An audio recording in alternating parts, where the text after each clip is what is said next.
ಭೇಟಿ ಮಾಡಿಲ್ಲ ನಾನು. ರಾಜಣ್ಣವರಾಗ್ಲಿ ಸತೀಶ್ ಅವರಾಗ್ಲಿ ಅವ್ರು ಏನೇನು ಚರ್ಚೆ ಮಾಡಿದ್ರು ಅದು ಇನ್ನೂ ಅವರು ನಮ್ಗೇನು ಹೇಳಿಲ್ಲ. ರಾಜಣ್ಣ ಅವರು ಮೊದಲು ಪರಮೇಶ್ವರ್ ಅವ್ರಿಗೆ ಕೂಲಿ ಕೊಡ್ಲಿ ಅಂತ ಹೇಳ್ತಾ ಇರುವಂತ ನಿಮ್ ಪರವಾಗಿ ಮಾತಾಡ್ತಾ ಇದ್ದಾರೆ. ಅದಕ್ಕೆ ನಾನು ಹೇಳಿದ್ದು ತಪ್ಪ ಅಂತ.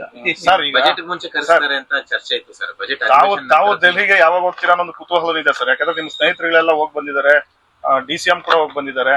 ತಾವು ಡೆಲ್ಲಿಗೆ ಸಿಗ್ಬೋದಾ ಅಂತ. ಸ್ಟಾರ್ಟ್ ಆಯ್ತು, ವಿಂಟರ್ ಹೋಗಲ್ಲ ಅಂತ. ನಾನು ಡೆಲ್ಲಿಗೆ ಹೋಗ್ತೀನಿ, ಯಾಕೆ ಹೋಗ್ಬಾರ್ದು? ನಾನು ಡೆಲ್ಲಿಗೆ ಏನು ಹೊಸ್ತಾನೆ, ಯಾವಾಗ ಬೇಕೋ ಅವಾಗ ಹೋಗ್ತೀನಿ. ನಾನೇನು ಯಾರ್ದು ಪರ್ಮಿಷನ್ ತಗೊಂಡೇನು ಹೋಗೋದಿಲ್ಲ. ನನಗೆ ಕೆಲಸ ಇದ್ರೆ ಹೋಗ್ತೀನಿ. ನಾನು ಶಿಕ್ಷಣ ಸಂಸ್ಥೆಗಳನ್ನು ನಡೆಸ್ತಾ ಇದ್ದೀನಿ, ಆಯ್ತಾ. ಅನೇಕ ಕೆಲಸ ಕಾರ್ಯಗಳು ಇರ್ತಾವೆ. UGC ಇರುತ್ತೆ, NMC ನಲ್ಲಿ ಇರುತ್ತೆ, ACT ನಲ್ಲಿ ಇರುತ್ತೆ. ಅದು ಒಂದು ಭಾಗ, ಅದಕ್ಕೂ ಹೋಗ್ತೀನಿ. ಪೊಲೀಸ್ ಇಲಾಖೆ ಕೆಲಸಗಳು ಏನಾರು ಇದ್ರೆ ಅಫಿಷಿಯಲ್ ಆಗಿ ಅನೌನ್ಸ್ ಮಾಡಿ ಹೋಗ್ತೀನಿ. ರಾಜಕೀಯ ವಿಚಾರ ಇಲ್ಲ ಹೇಳಿ, ಒಂದೇ ರಾಜಕೀಯ ವಿಷಯ ಚರ್ಚೆ ಮಾಡಬೇಕು, ನಮ್ಮ ಹೈಕಮಾಂಡ್ ನ ನೋಡ್ಬೇಕು ಅಂತ ಅನ್ಸಿದ್ರೆ ಹೋಗ್ತೀನಿ. ನಾನು ವರ್ಕಿಂಗ್ ಕಮಿಟಿನಲ್ಲಿ ಇದ್ದವನು, ನನಗೆ ಪರಿಚಯ ಇಲ್ವಾ?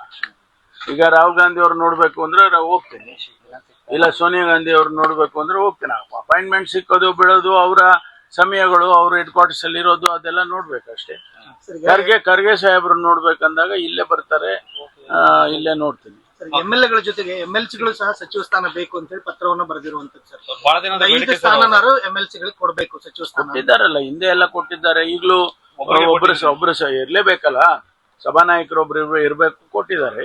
ಹಿಂದೆ 2, 3, 4 ಹಂಗೆಲ್ಲ ಕೊಟ್ಟಿದ್ದಾರೆ. ಕನಿಷ್ಠ 3 ಆದ್ರೂ ಕೊಡಿ ನಮಗೆ ಈ ಬಾರಿ ಅಂತಿದ್ದಾರೆ.